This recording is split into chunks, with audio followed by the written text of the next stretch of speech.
Hi hello friends, ನಾವು ಈ ರೀತಿ ಫುಲ್ ಸರ್ಕಲ್ ಡ್ರೆಸ್ಸಸ್ನ ಸ್ಟಿಚ್ ಮಾಡಿದಾಗ ನಾವು ಎಷ್ಟೇ ಕೇರ್ಫುಲ್ಲಾಗಿ ಕಟಿಂಗ್ ಮಾಡಿದ್ರು ಕೂಡ ನಮಗೆ ಕೆಳಗಡೆ ಕ್ಲಾತ್ ಅನ್ನೋದು ಹೆಚ್ಚು ಕಡಿಮೆ ಅನ್ನೋದು ಬರುತ್ತೆ. ಈಗ ನಾವು ಅದನ್ನು ಯಾವ ರೀತಿ ಕಟಿಂಗ್ ಮಾಡಿಕೊಂಡ್ರೆ ನಮಗೆ ಜಿಗ್ಜಾಗ್ ಮಾಡೋದಕ್ಕೆ ಈಸಿ ಆಗುತ್ತೆ ಅಂತ ತೋರಿಸ್ಕೊಡ್ತೀನಿ ನೋಡಿ.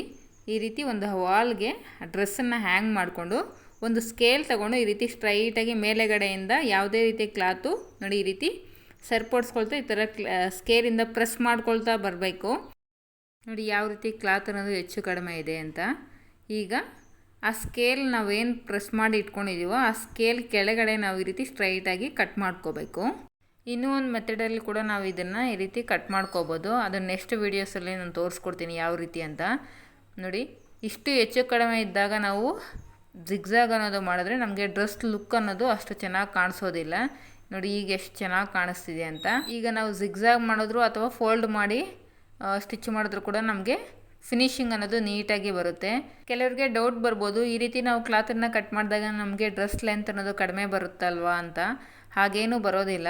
ಯಾಕಂದರೆ ನಾನು ಡ್ರೆಸ್ ಕಟಿಂಗ್ ಮಾಡಬೇಕಾದ್ರೇ ಆ್ಯಕ್ಚುಲಿ ಅವರು ಡ್ರೆಸ್ ಲೆಂತ್ಗಿಂತ ನಾನು ಒಂದು 2 ಇಂಚ್ ಎಕ್ಸ್ಟ್ರಾನೇ ಕಟಿಂಗ್ ಮಾಡ್ಕೊಂಡಿರ್ತೀನಿ. ಅದಕ್ಕೋಸ್ಕರ ನನಗೆ ಯಾವುದೇ ರೀತಿ ಡ್ರೆಸ್ ಲೆಂತ್ ಅನ್ನೋದು ಕಡಿಮೆ ಆಗೋದಿಲ್ಲ. ನೋಡಿ ಈ ರೀತಿ ಸ್ಟ್ರೈಟಾಗಿ ಕಟ್ ಮಾಡ್ಕೊಳ್ತಾ ಇದ್ದೀನಿ. ಫ್ರೆಂಡ್ಸ್, ನೀವು ಕೂಡ ಇದೇ ಮೆಥಡನ್ನು ಯೂಸ್ ಮಾಡಿಕೊಂಡು ಒಂದು ಸಲ ಕಟಿಂಗ್ ಮಾಡಿ ನೋಡಿ. ನಿಮಗೆ ಫಿನಿಶಿಂಗ್ ಯಾವ ರೀತಿ ಬರುತ್ತೆ ಅಂತ ನನಗೆ ಕಮೆಂಟ್ ಮಾಡಿ ತಿಳಿಸಿ. ಹಾಗೆ ಈ ವಿಡಿಯೋ ನಿಮಗೆ ಯೂಸ್ಫುಲ್ ಆಗಿದೆ ಅಂತ ಅನಿಸಿದ್ರೆ ಖಂಡಿತವಾಗ್ಲೂ ಲೈಕ್ ಮಾಡಿ.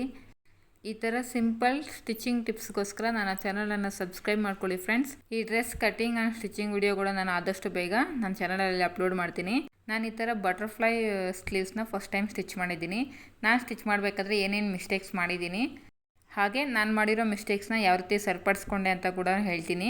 ಫ್ರೆಂಡ್ಸ್, ಈ ವಿಡಿಯೋ ಇಷ್ಟ ಆದರೆ ಲೈಕ್ ಮಾಡಿ ಫ್ರೆಂಡ್ಸ್.